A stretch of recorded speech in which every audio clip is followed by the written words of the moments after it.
Anda telah mengunduh podcast yang dipaparkan oleh Pendeta Dr. Erastus Sabdono ini dari truth.id/voice. Selamat mendengarkan podcast ini. Shalom saudara sekalian, salam sejahtera dalam kasih Tuhan kita Yesus Kristus.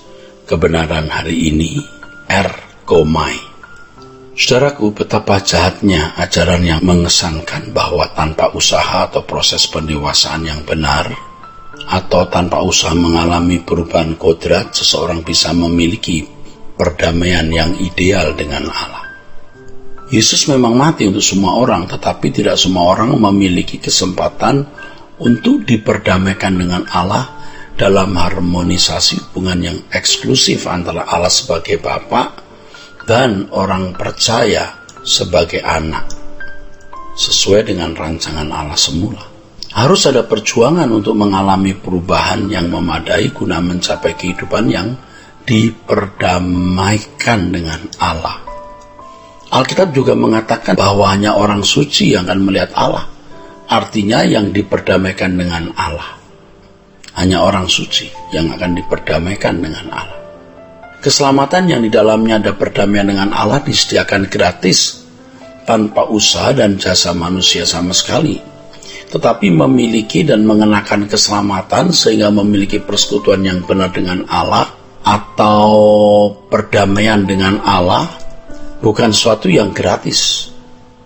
Harus ada perjuangan yang mempertaruhkan segenap hidup. Perdamaian adalah persekutuan dengan Allah dan juga persekutuan dengan Tuhan Yesus. Itulah sebabnya Yesus berdoa yang ditulis dalam Yohanes 17 ayat 20-21, yang bunyinya adalah, dan bukan untuk mereka ini saja aku berdoa, tetapi juga untuk semua orang yang percaya kepadaku oleh pemberitaan mereka, supaya mereka semua menjadi satu sama seperti engkau ya Bapa di dalam aku dan aku di dalam engkau, agar mereka juga di dalam kita. Saudara sekalian, bisa ada dalam persekutuan dengan Bapa, ini suatu hal yang luar biasa, saudara. Bisa ada dalam persekutuan dengan Bapa. Dalam perdamaian itu orang percaya bisa tinggal di dalam Bapa. Ini adalah sesuatu yang luar biasa, saudara. Sangat luar biasa. Kesungguhnya inilah yang dimaksud oleh Yesus dalam pernyataannya. Ya, tidak seorang pun sampai kepada Bapa kecuali melalui aku. Sampai kepada Bapa dalam bahasa aslinya erkomai, yang artinya to come into or unto.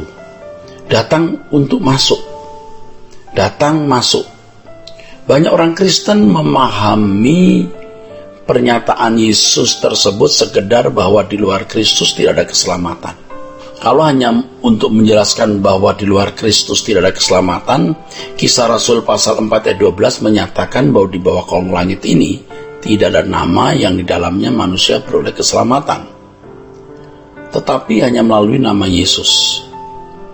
Saudaraku sekalian, dalam hal ini Yesus memikul semua dosa manusia.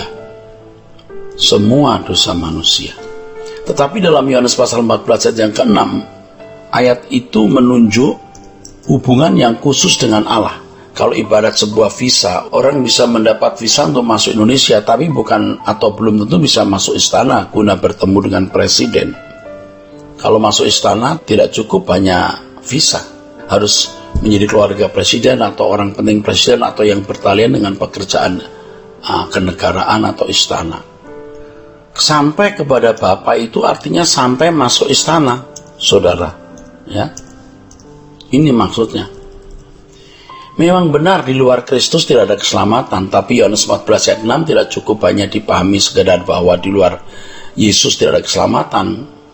Ayat ini juga menunjukkan, saudaraku, adanya hubungan atau persekutuan yang eksklusif antara Bapa, Anak, dan orang percaya. Inilah maksud pendamaian atau perdamaian yang disediakan Allah melalui kurban putranya. Saudaraku, sejatinya orang percaya bukan hanya mendapat visa untuk dapat langit baru dan bumi yang baru, atau masuk surga, tapi juga masuk rumah Bapa sebagai anggota keluarga kerajaan dan dimuliakan bersama dengan Tuhan Yesus. Dengan demikian rumah Bapa bisa tidak sama dengan sekedar diperkenan hidup di langit baru dan bumi yang baru. Rumah Bapa bisa menunjuk tempat khusus atau yang eksklusif untuk mereka yang mengalami pendamaian dengan Allah. Perlu ditambahkan di sini bahwa orang yang berbuat baik yaitu mereka yang mengasihi sama seperti diri sendiri bisa masuk di dunia akan datang nanti, saudara. Bisa masuk dunia akan datang sebagai anggota masyarakat. Tetapi kalau masuk istana atau rumah Bapa menjadi anggota keluarga kerajaan Allah, itu hal yang berbeda dari sekedar diperkenan masuk dunia akan datang. Sampai kepada Bapa, ya, to come into, ya. To come into.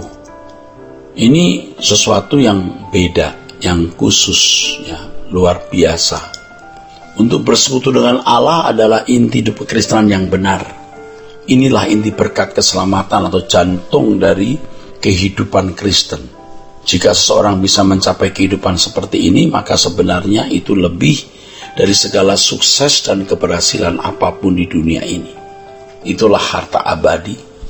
Karenanya, saudaraku, kita harus menyediakan segenap hidup kita untuk proses bagaimana kita diperdamaikan dengan Allah secara benar, yaitu berkeadaan hidup tidak bercela. Oleh sebab itu, hendaknya kita tidak merasa sudah menerima anugerah keselamatan hanya karena percaya Yesus sebagai Tuhan dan Juru Selamat dan merasa sudah diperdamaikan dengan Allah. Yesus adalah jalan untuk sampai kepada Bapa.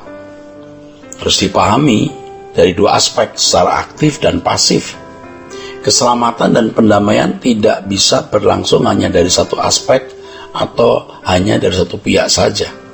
Dan hal ini tidak bisa secara otomatis dari pihak Allah, sementara kita secara pasif merasa sudah memiliki perdamaian dengan Allah. Allah aktif menyediakan berkat pendamaian itu, saudara, melalui putra tunggalnya yang mati di kayu salib. Allah juga menggarap kita melalui segala peristiwa-peristiwa kehidupan yang terjadi di dalam hidup kita. Dan penggarapan Allah itu dimaksudkan agar kita menjadi serupa dengan Yesus. Dengan keserupaan dengan Yesus, kita bisa berdamai dengan Allah dan hidup dalam persekutuan dengan Allah secara ideal atau secara benar, sesuai dengan maksud manusia diciptakan untuk menjadi sekutu Allah. Dari pihak kita harus aktif memberi diri dibentuk oleh Allah, dan itu menjadi tanggung jawab masing-masing kita secara individu agar mengalami perubahan seperti yang dikehendaki Allah. Kiranya kebenaran ini memberkati kita sekalian. Sola Gracia.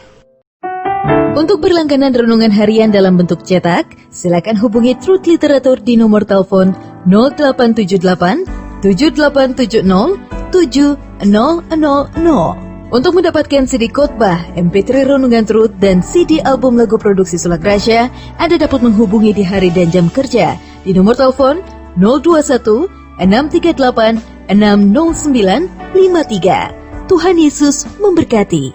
Sola Gracia.